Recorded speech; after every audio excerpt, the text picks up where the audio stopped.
जय माता दी दोस्तों। वट सावित्री पूर्णिमा व्रत 3 जून 2023 को है। अखंड सौभाग्य के लिए वट सावित्री पूर्णिमा का व्रत बहुत ही ज़्यादा महत्वपूर्ण है। कई जगहों पर ज्येष्ठ मास की अमावस्या के दिन वट सावित्री का व्रत रखा जाता है और कई जगहों पर पूर्णिमा के दिन वट सावित्री का व्रत रखा जाता है। तो आपको कैसे पूजा करनी है तो वो मैं आप सबको इस वीडियो में बता रही हूँ। साल में 2 बार वट सावित्री व्रत रखा जाता है, पहला ज्येष्ठ अमावस्या और दूसरा कई जगहों पर ज्येष्ठ पूर्णिमा के दिन। दोनों व्रत में पूजा पाठ करने का विधान, कथा, नियम, महत्व सब एक जैसा होता है, लेकिन व्रत का दिन अलग अलग होता है। इस दिन सूर्योदय से सुहागिन पति की लंबी आयु के लिए व्रत रखकर बरगद की पेड़ की पूजा करती हैं। इस साल वट सावित्री पूर्णिमा व्रत 3 जून 2023 को है। अखंड सौभाग्य की प्राप्ति के लिए वट सावित्री पूर्णिमा का व्रत बहुत खास है। इस साल वट सावित्री पूर्णिमा पर बहुत शुभ योग का संयोग बन रहा है, जिससे व्रत का 2 गुना फल मिलेगा। इस साल वट पूर्णिमा का शुभ योग और पूजा कैसे करनी है वो जान लीजिए।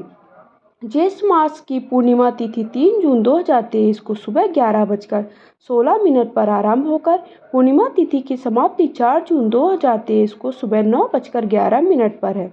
उत्तम योग सुबह 7:16 से 8:59 तक है और सामान्य योग 12:19 से 2:03 पर है।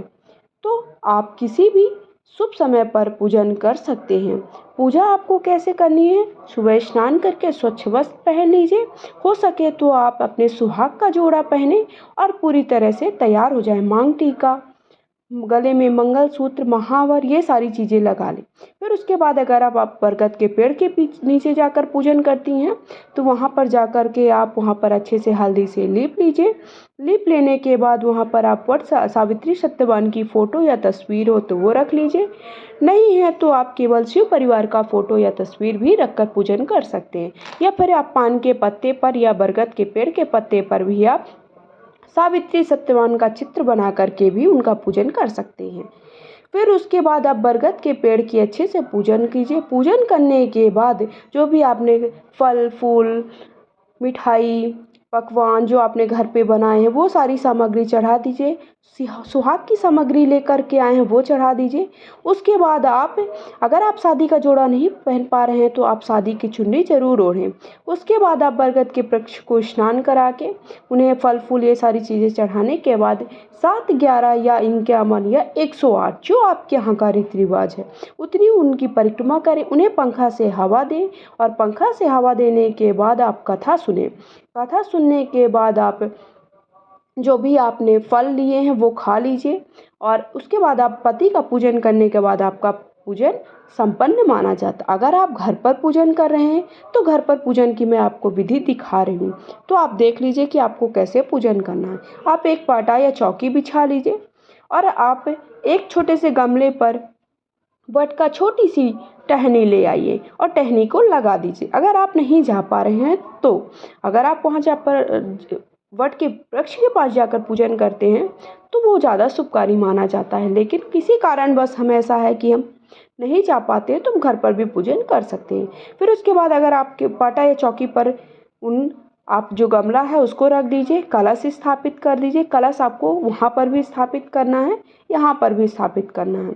अगर आप मिट्टी का कलश स्थापित करते हैं वो आपको वहाँ पर छोड़कर आ जाना है, लेकिन आप अगर पीतल का या तांबे का कलश स्थापित करते हैं तो उसे आपको ले आना है। कुछ समय के बाद ही उसे उठाना है। उसके बाद अगर आपको सावित्री सत्यवान की फ़ोटो नहीं मिलती है तो आप इस तरह से शिव परिवार का फ़ोटो रख लीजिए, उनका पूजन करिए। लक्ष्मी गणेश, सर्वप्रथम आपको लक्ष्मी गणेश का पूजन करना है। उसके बाद ही आपको शिव परिवार का पूजन करिए, कलश पूजन करिए।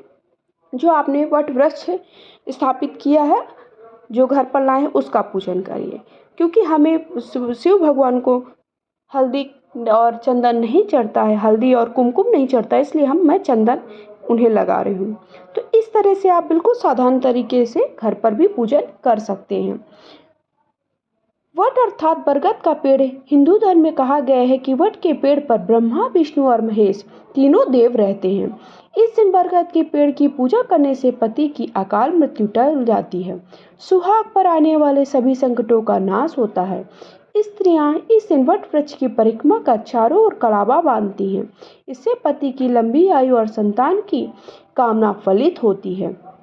इस दिन सुहागन काले या नीले रंग के कपड़े बिल्कुल भी ना पहने। लाल, पीले, हरे ऐसे रंग के आप कपड़े पहने और उसी रंग की चूड़ियाँ भी पहने। चूड़ियाँ भी आपको काले या नीले रंग की नहीं पहनी है।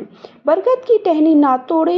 यदि आप इस दिन इसकी टहनी तोड़ती हैं तो आपके जीवन में समस्याएं आ सकती हैं। अगर आपको टहनी तोड़नी है तो आप एक दिन पहले ही तोड़ लीजिए।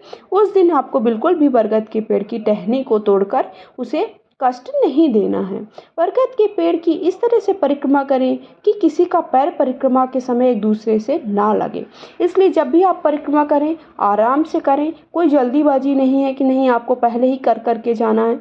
आप धीरे धीरे करें और बहुत ज़्यादा एक दूसरे से दूरी रख के करें, ताकि आपके एक दूसरे के पैर किसी के पैरों में ना लगे। ये ध्यान रखें, ये बहुत ही ज़्यादा अशुभ होता है, इसलिए हमें इन बातों का विशेष ध्यान रखना है। इस दिन जीवन साथी के साथ लड़ाई झगड़ा भी हमें बिल्कुल भी नहीं करना चाहिए और बड़ों का आशीर्वाद लेना चाहिए।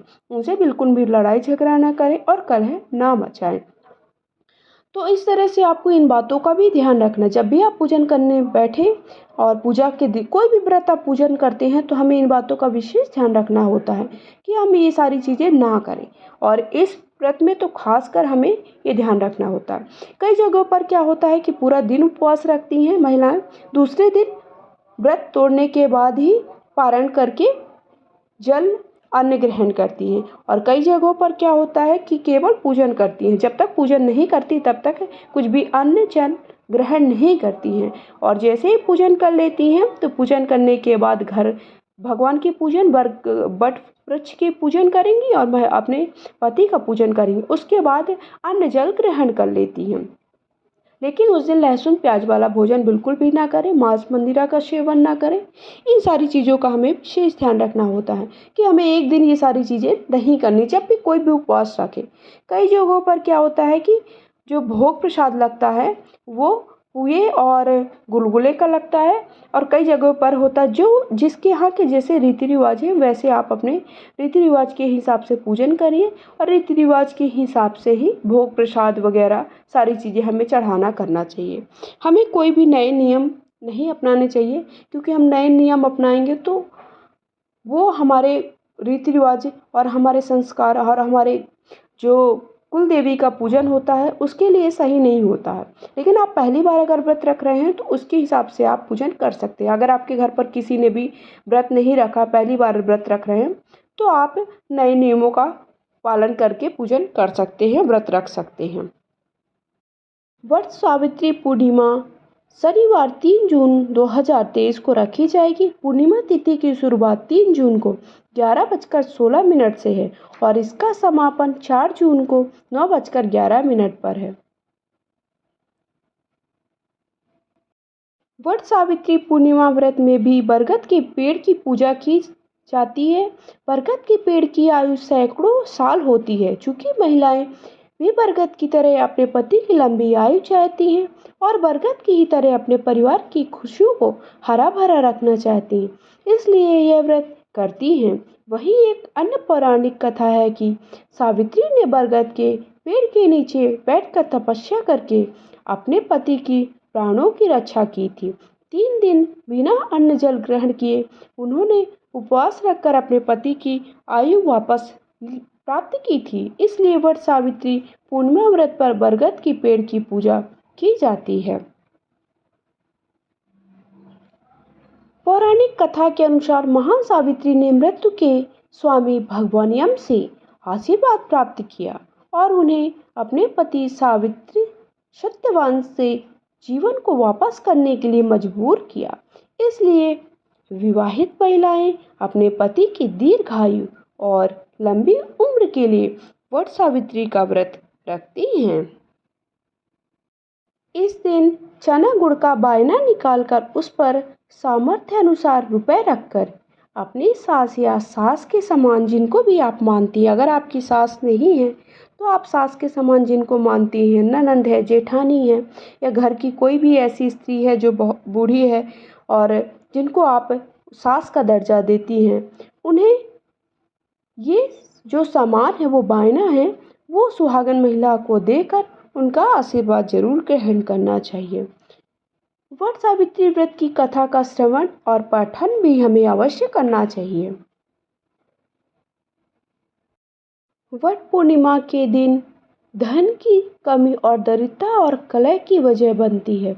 इसका दोष आपके घर में ही छिपा रहता है। इसलिए धन की कमी को दूर करने के लिए बरगद के पेड़ पर सफ़ेद कलर का सूत, जो सफ़ेद रंग का सूत होता है, उसे अगर आप 7 बार बांध देते हैं, उसके बाद जल अर्पित कर देते हैं, तो आपके घर में कभी भी धन की कमी और कोई भी कलह नहीं होगी।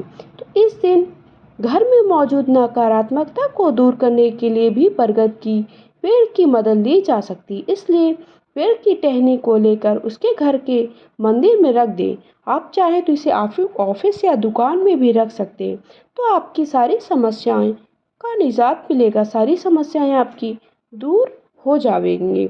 अगर आपके जीवन में लंबे समय से कोई बाधा बनी हुई है तो इसके लिए रविवार के दिन आपको बरगद के पेड़ से पत्ते पर अपनी मनोकामना लिखें। इसे रविवार के दिन नदी में बहा दें। ऐसे करने से आपकी सारी मनोकामना पूर्ण होती है। तो इस तरह से आपको वट पूर्णिमा का व्रत करना है, पूजा करना है, और साथ ही साथ मैंने कुछ उपाय भी बताए। वो उपाय अपनाने से आपकी सारी मनोकामनाएं पूर्ण हो जाएंगी। अगर आप सबको वीडियो पसंद आया, एक लाइक शेयर करें। पहली बार चैनल पे आए, चैनल को सब्सक्राइब कर दें। कमेंट बॉक्स में जा कर के जय माता दी जरूर लिखें। साथ ही साथ मेरा पेज है, उसे भी आप लाइक कर सकते हैं और मुझे आप इस सब पे भी फॉलो कर सकते हैं। इंस्टा की आईडी स्क्रीन पर मेंशन कर दूंगी। ऐसे ही मेरे साथ जुड़े रहिए। मैं नए नए वीडियो पूजा पाठ से जुड़े लाती रहूँगी। धन्यवाद।